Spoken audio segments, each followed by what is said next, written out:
Nah, legalkah perusahaan kita? Perusahaan kita adalah perusahaan yang legal. PTBS adalah perusahaan yang legal. Semua perizinan mulai dari pendirian sampai SUPL-nya pun ada.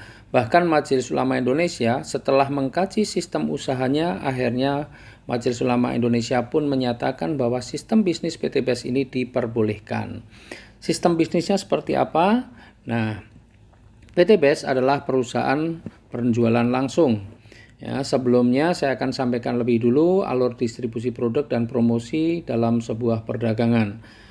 Sebuah perusahaan ketika memproduksi satu produk, maka sebelum sampai kepada konsumen pasti melalui alur-alur distribusi. Ya, mulai dari distributor wilayah, daerah, kota, grosir, warung, baru setelah sampai warung konsumen baru bisa membelinya. Konsumen tidak akan bisa membeli ketika masih di distributornya. Apalagi hanya untuk beli eceran, ya, harus melalui kalau sudah sampai di warung atau di toko.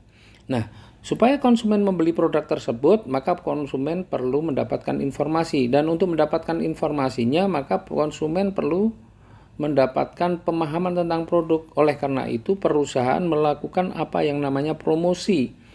Promosi supaya informasi tentang manfaat produk itu sampai kepada konsumen. Dan untuk melakukan promosi, perusahaan kadang-kadang menggunakan artis, kemudian menggunakan media cetak dan elektronik seperti TV, radio, internet, kemudian spanduk, baliho, reklame, koran, dan lain sebagainya.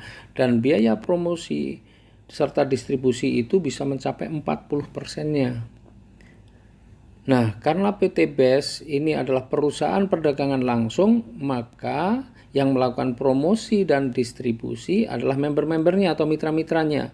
Maka anggaran yang 40% tadi dibayarkan kepada member-membernya, karena yang melakukan distribusi dan promosi adalah member-membernya atau mitra-mitranya. Nah, alokasi 40% ini diwujudkan dalam bentuk apa? Dalam bentuk uang cash, dalam bentuk hadiah-hadiah cash, mulai dari motor, umroh, mobil, bahkan juga rumah. Dan seperti apa pembagiannya nanti akan kita jelaskan dalam slide yang berikutnya.